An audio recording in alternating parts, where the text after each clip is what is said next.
Capital Executive Director Kokkie Kooyman joins us now to look further into the rand rigging appeal case starting tomorrow in the Constitutional Court. A very warm welcome to you, Kokkie. How strong is the Competition Commission's case at this point, years after the matter first came under the spotlight, of course, followed by the settlements that have been reached with other banks that had been implicated? Yeah, it's going to be interesting because, as you said, the case comes from all the way from 2017. And the so-called transgressions took place before 2017. And in the intervening years, the long layover until, if you call it that way, until now, has basically been because the original case that was brought by the Competition Commission was very poorly presented. It wasn't properly thought through.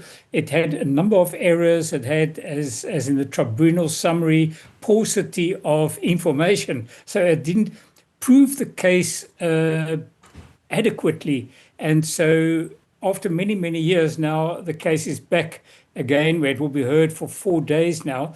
The main complication is that the Competition Commission is trying to prove what we call a SOC, a single overarching conspiracy. It sounds very technical, but basically it's trying to say that the 28 banks colluded.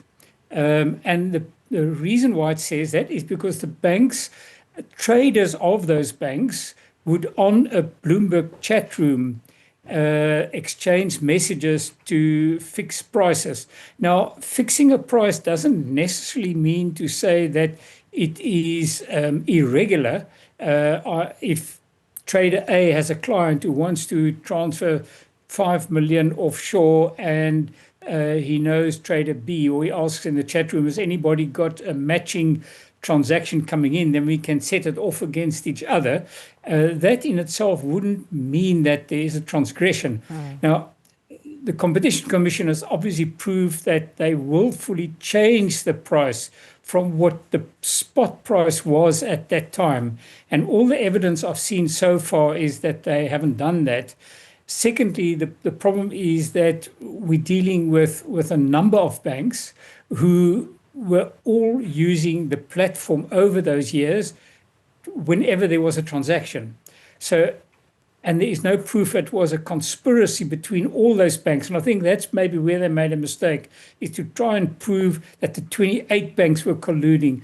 I would rather have gone for individual banks, individual transactions, and show that here you've got a clear-cut case that someone was taking, or a large company was taking money offshore and was using an incorrect spot, benefiting the trader or the bank, and prove that one wrong, and then maybe go bigger. But, you know, my legal knowledge isn't enough to be able to say that would have worked. But based on the past evidence, the Competition Commission will have to step up in the next 4 days to really prove its case.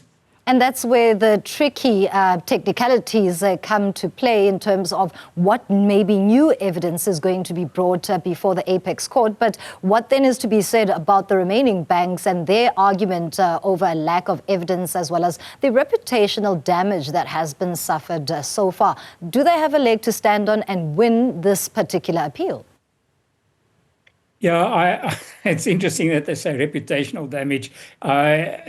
Look, if they were guilty, then obviously you can't say you suffered reputational damage because you did something wrong. If they were not guilty, then indeed they could claim that they are suffering reputational damage. But where they have a case is that the length of the period of the wait, and this has been in the courts and in the news quite a few times. So it's regularly are the banks being accused of having manipulated the currency, which it doesn't seem like it. I mean, it is true that they could have fixed 1 or 2 transactions, but it is not possible. The foreign exchange market is too big to really, for a few banks to sustainably change the currency fixing.